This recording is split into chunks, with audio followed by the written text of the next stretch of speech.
రాజ్యసభ బరిలో కేజ్రీవాల్ పంజాబ్ నుంచి నామినేట్ అయ్యే ఛాన్స్. జోరుగా మీడియా కథనాలు కొట్టిపారేసిన ఆప్.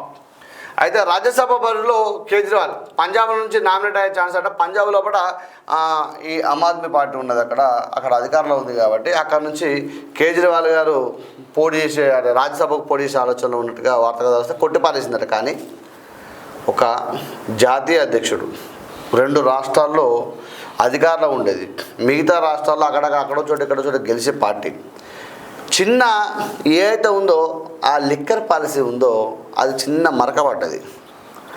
అది సర్ఫ్ ఎక్సెల్ వేసినా పోలేదు, టైడ్ వేసినా పోలేదు, రిన్ సబ్ వేసినా పోలేదు, ఆ త్రిప్లెక్స్ సబ్ వేసినా పోలేదు, ఏం వేసినా కూడా అక్కడ పోలేదు. ఇక పిండి ఎట్లా విన్నా పోలేదు.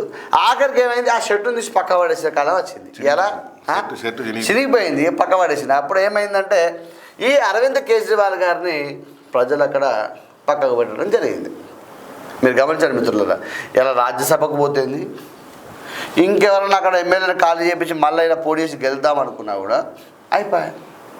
ఒక్కసారి అవినీతి మరకపడ్డ తర్వాత ఒక్కసారి అంటే మనిషి నిజంగా కూడా వాస్తవానికి కూడా మనిషి నీటి ఉన్నంత వరకే విలువలు ఉంటాయి. ఒక్కసారి బురదల పడ్డాక దొంగ దొరికేంత వరకే దొరికిన తర్వాత ఇక దొంగే. మంచి 199 మంది చేసినా కూడా దొంగ దొరికే. అరవింద్ కేజ్రీవాల్ అనేక గొప్ప సంస్కరణ తప్పు క్షమించాలి, మంచి పనులు చేసినాడు. పిల్లలకు ఎడ్యుకేషన్ కానీ హాస్పిటల్ కానీ అనేక కార్యక్రమాలు చేసినాడు.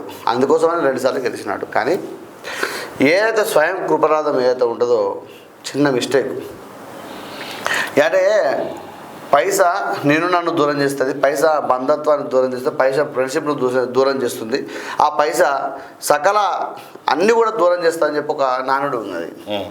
దానిలో భాగంగా ఆ పైసకు ఏదైతే నిడంబరంగా పైసా సామాన్యుగా పైసా మనిషిని ఏ స్థాయి కన్నా దిగదాస్తుంది. అదే ఆయన నార్మల్గా ఆయన 100 కోట్లు ఉంటాయి, 100 కోట్లు ఉన్నప్పుడు 1000 కోట్లు కావాలనుకుంటారు, 1000 కోట్లు ఉంటాయి, లక్షల కోట్లు కావాలనుకుంటారు. మరి ఈ 1000 కోట్లు 1,00,000 కోట్లు మనకి ఎందుకు? మనకు ఒక పేరు ఉండాలి. ఇప్పుడు వాళ్ళకి వచ్చినాయి, డబ్బులు వచ్చినాయి, ఇవన్నీ మనకు అవసరం లేదు, మనకు ఒక పేరు కావాలి అనే ఆలోచన ఉండదు. 100 కోట్లు ఆయన అవినీతి చేయాలంటే అదే రాష్ట్రంలో చేసుకోవచ్చు, కానీ రాష్ట్రాలు దాటి పొత్తుల సంసారం చేసాడు, నాశనం అయిపోయింది. అదే రాష్ట్రంలో చేస్తే ఇంత పంచాయతీ ఉండవు. పొత్తుల సంసారం చేసి అంటే నాకు పొత్తు పనిచేయదు. జాతకం దగ్గర అయ్యగారి దగ్గర పోతే అయ్యగారు ఏం చెప్తారంటే చూస్తాడు, నీకు పొత్తు పనిచేయదు బాబు అంటాడు. కానీ కేజ్రీవాల్ గారు పొత్తు చూసుకోవాలి కదా, పనిచేస్తుంది చూసుకోవాలి కదా.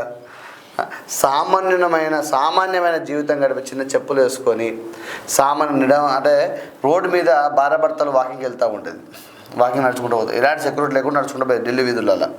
అటువంటి వ్యక్తి ఇవాళ ఓడిపోయి నిలబడ్డాడు. ఆటో వాళ్ళ ఇంటికి పోయి భోజనం చేసిండు కదా.